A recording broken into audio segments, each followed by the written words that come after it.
Hey everybody, just got off work a little while ago. I've been meaning to do a video for a while. I love to do videos. I've been meaning to do one, but just ever since I've been taking my medication when I got out of the hospital, it makes me very, very tired, and I have zero energy, and all I want to do is sleep. For example, when I came home yesterday, I I thought, well, usually I would be able to take me like a 30-minute nap and I'd be refreshed and be up and ready to go again. But not so anymore. The naps get longer and longer and longer. For example, yesterday I came home from work. I got home something to 3.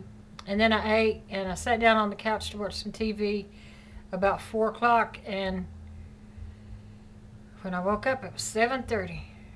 3.5 hour nap, and I still didn't want to get up. But I got up and I piddled around a little bit, and then back off to bed I went. So I just don't have the energy. But that's neither here nor there. There's an interesting topic that I want to talk about. It's not Guilford County. It's in Davidson County, I think. You know, when they go to elect a sheriff and such. There's a guy there. I'm not going to mention any names. Some of you are going to know him. Most of you probably won't, but anyway, he used to be sheriff there before. And this was back in the early 2000s when all this happened, was that he was a sheriff, but he was arrested and convicted of some kind of fraud inside the department. I'm not sure whether it was embezzlement and fraud or whatever, but he was arrested for that and tried for that and convicted of that. Now, he didn't serve any jail time, but he did serve, I think, a couple of years of in-home arrest, in-house arrest. So he had to wear the ankle monitor and the whole 9 yards.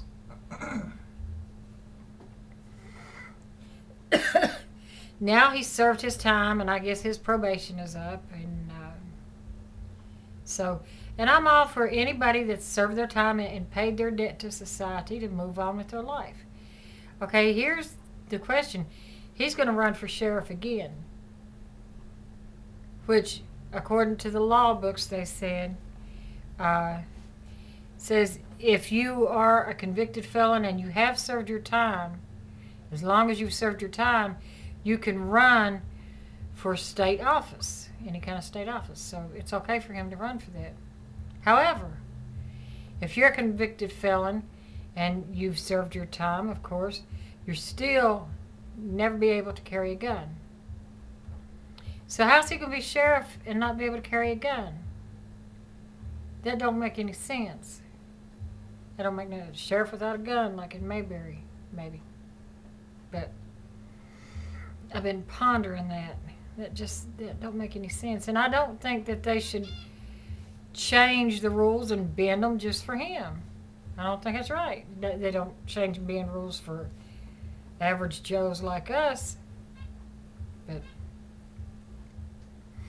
And then what I heard on the news the other day about that, I think 15-year-old boy beating that 11-year-old girl at a bus stop. And she might die. It was a horrible story. And now they're saying, should they try him as an adult? Yes. Try him as an adult.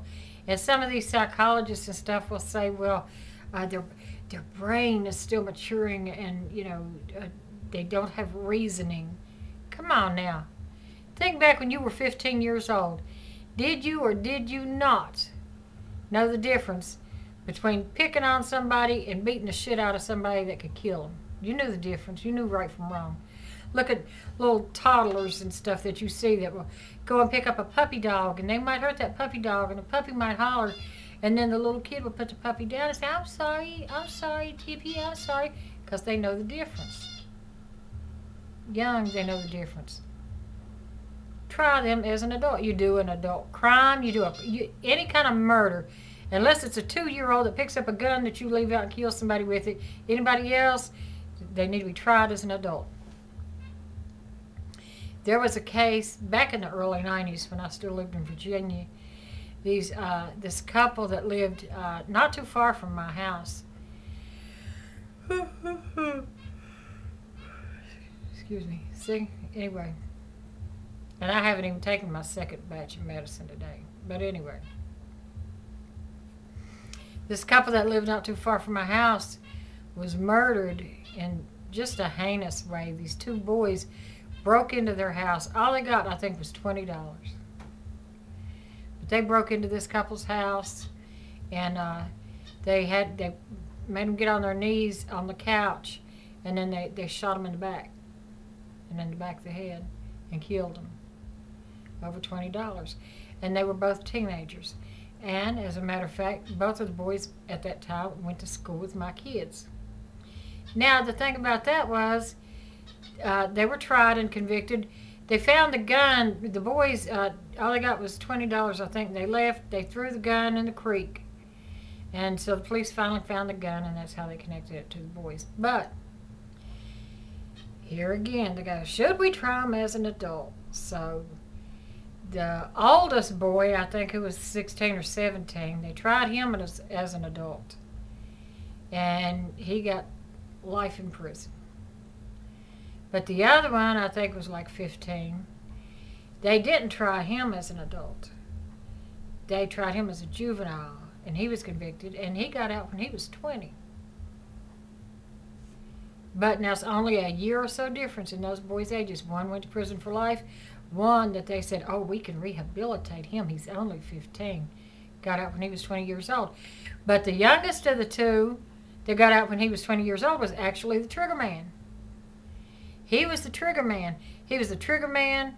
He's the one that shot the two people and killed them. He's the one that threw the gun in the creek and hid it from the police. The other one, the oldest one, was just along with him. See, who makes these rules? Who makes these laws? It don't make no sense. You do the crime, you do the time. That's my theory. But anyway, that's because anytime a teenager would do, and it's all over the news, anytime a teenager would do a crime, should we try them as an adult? Should we? Now, my kids can think back to when they were 15 years old. They knew right from wrong. I can remember back, barely, but I can remember back when I was 15, I knew you didn't throw nobody down on the ground at a bus stop and stomp them in the head with steel-toed boots and put them in the hospital where they might die. I knew that was wrong. And these kids that do this, oh, and this one other case about, this was in the news the other night, where this man had been drinking and smoking, they said smoking marijuana, but I don't know what he was smoking. Anyway, he took and put his baby in the oven. He didn't turn the oven on, and he didn't close the oven door. He just put the baby in the oven and left the baby in the oven overnight. And the next morning, the baby was unharmed. The next morning, he called the police himself and told them that he needed help and told them what he had done. And so he's getting help. But anyway, that was all over the news, and it was on Facebook, and where you can leave comments and stuff. And I was reading the comments on that, and the majority of people that left the comments on there, their first response was, "Where was the mother? The mother should go to prison." That's what they said. The mother wasn't even there.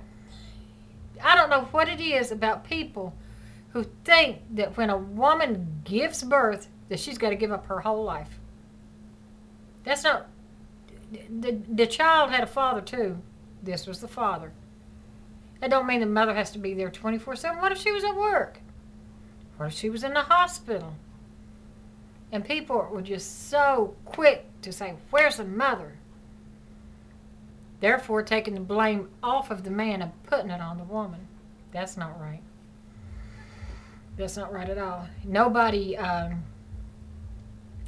used any comment like, well, at least the man saw the error of his ways and he turned himself in, and I hope he gets the help he needs. Damn the mother. Come on now. That ain't even right. But anyway, that's neither here nor there. I'm just bored and sleepy. It's been in the 70s out here. It's been in the 70s. It's been real nice. And today's, it's cloudy today. I think we're supposed to have thunderstorms tomorrow.